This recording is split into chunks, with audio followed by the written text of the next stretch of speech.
What's up, everybody, and welcome to another episode of the Sports Dép Podcast. My name is Joey Alfieri with Simon Tsalikis on this lovely day here. It's Tuesday morning, getting you set for the Montreal Canadiens and Florida Panthers. A reminder that you can watch every day, Monday to Friday, on YouTube. You can subscribe, like, comment, as many of you have over the last couple months. This is 2 months. I think we're just past the 2-month point, and I get new people DMing me or messaging me on X every day, or on, getting messages on Instagram as well. Simon, people that are saying, "Hey, I heard you guys together on TSN 690. I didn't even know you guys had a podcast." So if you subscribe, if you watch and appreciate, subscribe, it goes a long way in helping us out. And if you're just in the car and you can't stream or whatever, you don't have enough data to stream on YouTube, the video portion of it, then you can listen to it as well. You can listen on Apple Podcast and Spotify.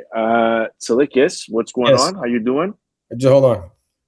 I haven't had an opportunity to speak to you I haven't had an opportunity to speak to you since the Bears crushing defeat on Sunday Night Football. What kind of a football game was that? That was wild. It's crazy, Joey, because there was no emotion for me in that game. I honestly no emotion?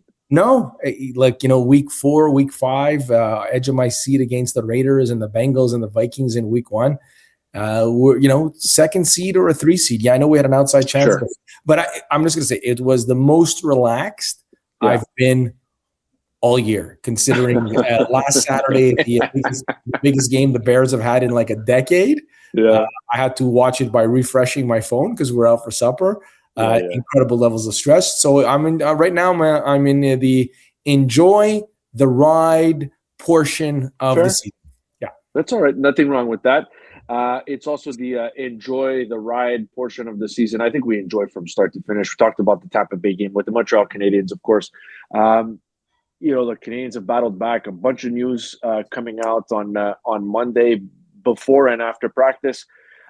First of all, Juraj Slafkovsky, we talked about him on yesterday's episode, Simon. I mean, the guy's been a monster. He's been really good. He's been really consistent. That's something that everybody has kind of been waiting for in his game, and announced that he was the 3rd star of the week in the NHL. I know it doesn't mean anything to me. It means you played well. But for a guy who's 21 years old, going to turn 22 in March, guy who's right now, he's picked it up to the point where he's flirting with a 60-point pace right now. It's a positive, it's a positive sign. It's cool when Nick Suzuki or Cole Caulfield are named 3 stars of the week. I expect that at some point. It's going to happen 1 or 2 times. But Slafkovsky, I don't know that I had that on my bingo card. I did not have that on my bingo card. With Kapanen and Demidov as his line mates. Like, if you would have told me that he'll be the 3rd star of the week because him, Nick Suzuki, and Cole Caulfield went on a bender there and were just completely out of control and owning a Tuesday, Thursday, and a Saturday night at Bell Center, I'd say, yeah, sure, that there's a chance that happens. But again, just to touch on what we spoke on yesterday's podcast, just, hey, man, taking on the role, controlling the puck, playing the role of power forward, comfortable with the puck. He showed everything. If the Habs were a NC2A team or a high school hockey team, and, Joey, if, with your time around football players, you put a collection of your best plays together to get a scholarship when you're playing high school football or playing high school hockey for that matter. You showed what he's done in the last week, the sweet feed to Demidov when he's going around the net, isolating and protecting the puck. The goal that he scored, entering the zones, tapping on the ice, demanding the puck, getting the puck, firing it with great pace, a little bit of physicality, a little bit of getting into scrums. Yeah, that guy gets a ride, Joey. That guy gets a ride to Ohio State, Michigan, wherever he wants to go. It's been a fantastic week for him. Yeah, and so look, again, we're talking about a 60-point pace. They shuffled the lines at practice on Monday afternoon. I think they practiced at 1:00. And obviously, as you would expect, that second line didn't get touched. I shouldn't use the air quotes. It is the second line. We're not going to sit here and pretend that it's not. But the second line is what is going to stick around for now. It's Kapanen, Slafkovsky, and Demidov. And once again, Demidov has taken over the scoring lead for rookies. He's done all of that stuff. Again, I find all those guys, all 3 of them are playing well, but the wingers in particular are doing the heavy lifting offensively. I know Kapanen does a lot of the dirty work and is able to finish, but they have something here. They've got something, and everyone is 22 and under, which is ridiculous. I mean, it's just, I think they might even be 21. They're all under 22 anyways. We can put it that way, because Slav is not going to be, he's the oldest one, is not going to be 22 until March. So it's going to be interesting as we see just the progression of what's going on here, as my son is singing Polar Bear in the background. So I don't know how well you guys can hear it, but I did not. I wasn't making out what you were singing there. So that's good. But you could hear him? I didn't actually. Oh, my bad. Unless, I don't know, maybe there's some noise in my house as well, so I don't know. No. So Slafkovsky getting a third star of the week in the NHL, which is very good, very positive, and it's very well deserved. I know it was a bit of a short week, right? Like they only played at the beginning of the week, and then there was the holiday break, and then they only played on Sunday. So it's a very small sample size, but still, I think it's well deserved, and especially with a 3-point night in the third period on Sunday night, he did incredibly well, and credit to him. Okay, obviously there's two noteworthy things that we're going to discuss here that we're going to talk about. Do you want to start first line, or do you want to start goaltending? How do you? Let's go first line.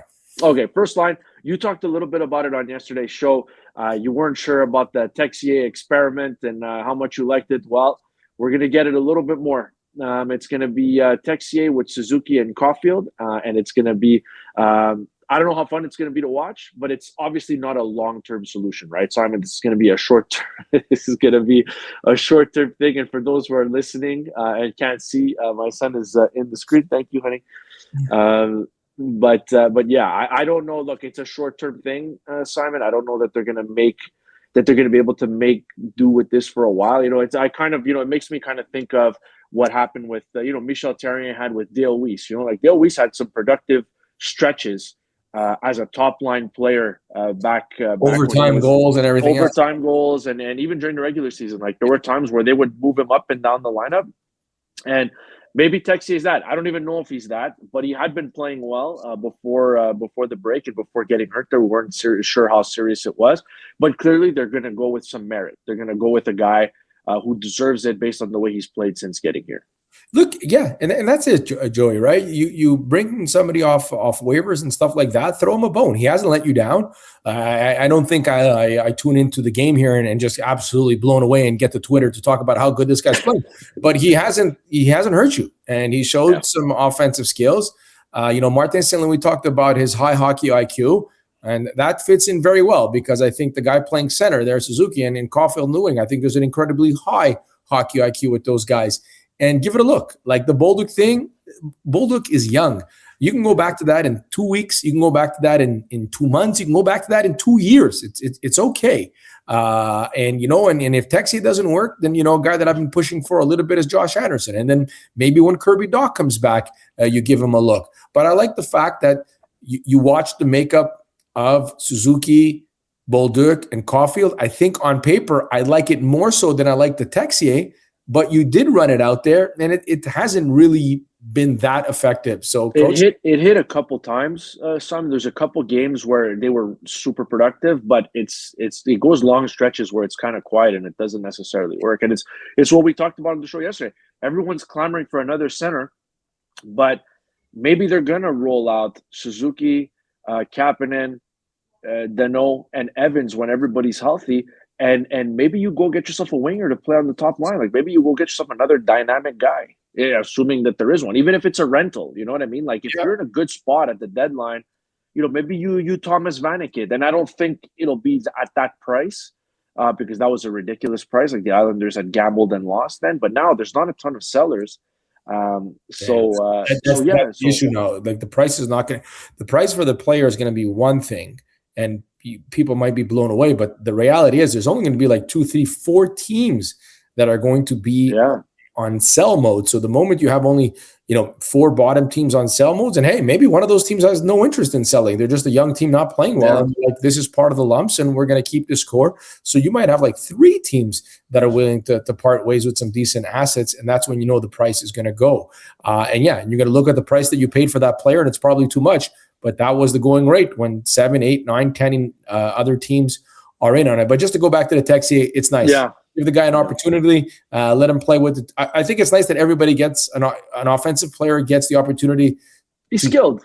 To play with the most skilled players right now. Demidov might be in that conversation in a year from now, talking about the most skilled player on this team. But right now, it's Nick Suzuki and Cole Caulfield. And good on the coach to give Texier a look on that line. Yeah. So look, I think you're throwing him a bone. You're saying, hey, you know what? We don't have anything else that's working right now. We're banged up. I think.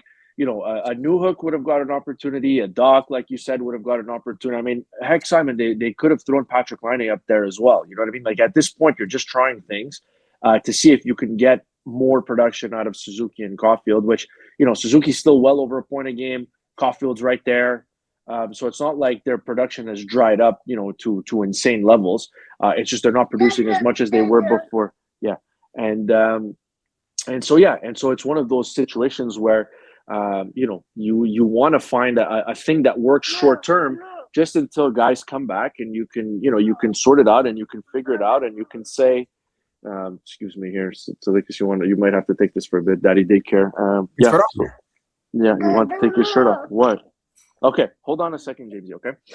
So that's what we're talking about. That's what it's going to be. It's going to be Texier for now, and I think that it's going to be totally fine. Am I expecting it to work?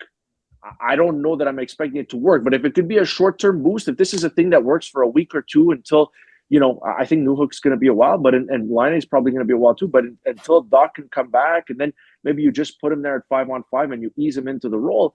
I think you're okay. Like I think that you could survive with this, but I don't really know how much it's going to work and how much of a boost they're going to get from this. Like if this doesn't work at all, it wouldn't shock me. Yeah, and this might go 2 periods before they switch it up, right? Yeah, but look, Nick Suzuki and Cole Caulfield, welcome to the introduction into being a top line. Right. This is the treatment you get. I know that Tampa Bay didn't have Hedman, but they're going to get the Hedman matchup. They're going to get the McAvoy matchup. They're going to get the I don't know, Sanderson Chabot matchup in Ottawa, whatever it is.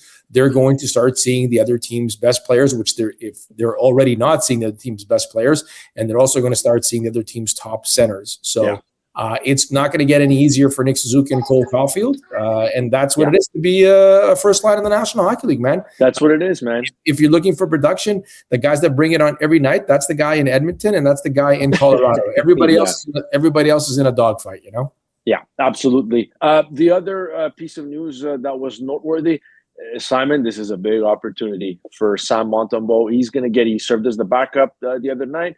Now he's going to get the start tonight against the Florida Panthers. And look, the Florida Panthers, you can say what you want about them being banged up or whatever. A, it's his former team. It's a team that drafted him.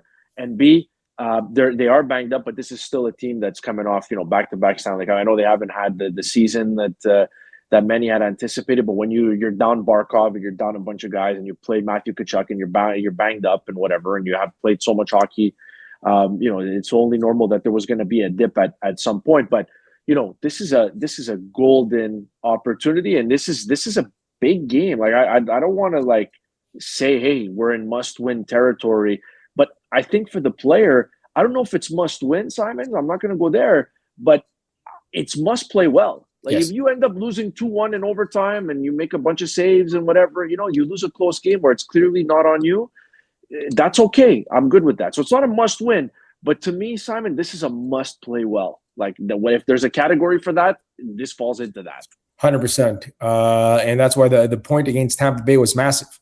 Like the Buffalo Sabres were the butt end of all jokes. They've had 2 great weeks where they've won 8 games in a row. I think they sit with just as many points as the Florida Panthers on some type of tiebreaker formula that I'm unaware of. They have the Panthers probably regulation wins or whatever. They have the Panthers ahead of them.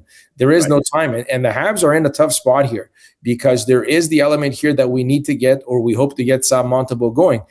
Because, and I mentioned this on 690, eliminate the names, Joey. Eliminate the names on the back of the jersey, and then eliminate the name on the front of the jersey. If I told you, I said, hey, Joe, team in the Western Conference, second place in the division, they can't get their veteran goalie going, so they're going to hand it over to 2 rookies. Yeah, that's what Dobish and Fowler are. Yeah. That's not the listen, man. If the kid stands on his head and turns out to be, it makes a run at the Calder or at the Vezina, I don't know. But the reality is you want to be a competitive team. You want to compete for a playoff spot, and you're handing over the goaltending responsibilities to two rookies. That, unfortunately, is not the path to success. Now, you counter that with, how long can you wait? If Sam Montembeault doesn't get it going here, Joey, he's maybe one more start. Then but you got to give him a chance, though. Like, you got to give him an opportunity. How many more, though? Play. That's when he's not. Be interesting. It's a 3-man. It's a 3-man rotation, so it's not a classic rotation that you play Tuesday, I play Thursday, or we play back to back and I play a game. Now it's a 3-man rotation, and then you're concerned as a coaching staff, like, how much is it? Are we messing with the other two guys because they're playing out of loop? There's a chance Jacob Fowler hasn't played in a 3-man goalie rotation ever in his life, ever. So. But I'm with you. You got to get Sam Montembeault and Eds here. But how long can you wait for him to turn his game around? Points are so precious right now that he's got to get it going. Because the other thing is, Simon, let's just say it doesn't go well in Florida. Then when's the next time? Like, you're telling me how many opportunities, but like, when's the next time you're comfortable going there? Because like you said, everything is super condensed. The point that you ended up picking up in Tampa that nobody thought you had a prayer of coming up with ended up being huge. And every point will be.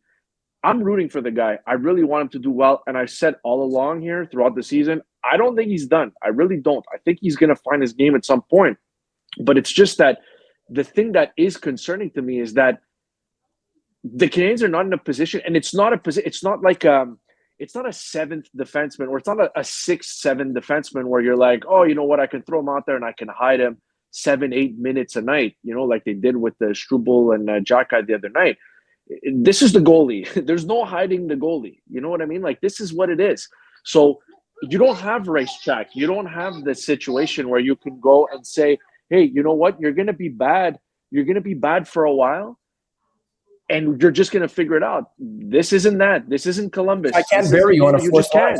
Yeah, I can't bury you on a fourth line. I can't bury you on a fourth line. I can't limit you like a number 6 defenseman where I only play you 7 minutes because I'm running Hudson, Matheson, and Dobson out there for 26, 27 minutes. You can't hide here. Yeah. And he unfortunately for Sam Montembeault, he's probably got 2, max 3 more starts to save his, I'm not going to say his NHL career, because I think the moment he gets the waivers, there's going to be a team that's going to make a claim on him. But his tenure here with the Canadiens is in jeopardy. And then you hand over the goaltending reign to 2 rookies, which is a tough spot to be in as well. Yeah. So we'll see, Simon, but it's not going to get to that. He's going to play well. He's going to play well against Florida. So. The reset, Christmas break, going down to Laval, he's going to be fine. And listen, and this is believe it or not, this is a Florida Panthers team.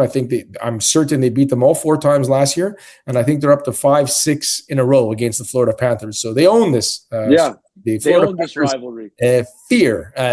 When you play the Florida Panthers, Joey, and the Montreal Canadiens, you don't throw out the records. The Canadiens are the more dominant team. You respect the record there. So he's in a tough spot, man, because I don't know if Matthew Tkachuk is playing. I don't know his injury, but I did see him on the weekend skating out there with the Florida Panthers. So his return is just around the corner. And you would imagine adding a 100-point guy that does what he does to the lineup is going to put the Florida Panthers even in a better spot. So these are massive points coming up here for the Canadiens. Yeah, so never a dull moment for the Montreal Canadiens. A reminder, we are going to have an episode that's going to come out maybe a little bit later on Wednesday, because we're going to be waiting for, I think it's 11:30 or noon Eastern. Nice. On Wednesday, on the 31st, when Canada is going to announce, I think every team, but we're obviously looking at Canada. From a Canadiens perspective, you're going to be looking at Canada and the USA in particular.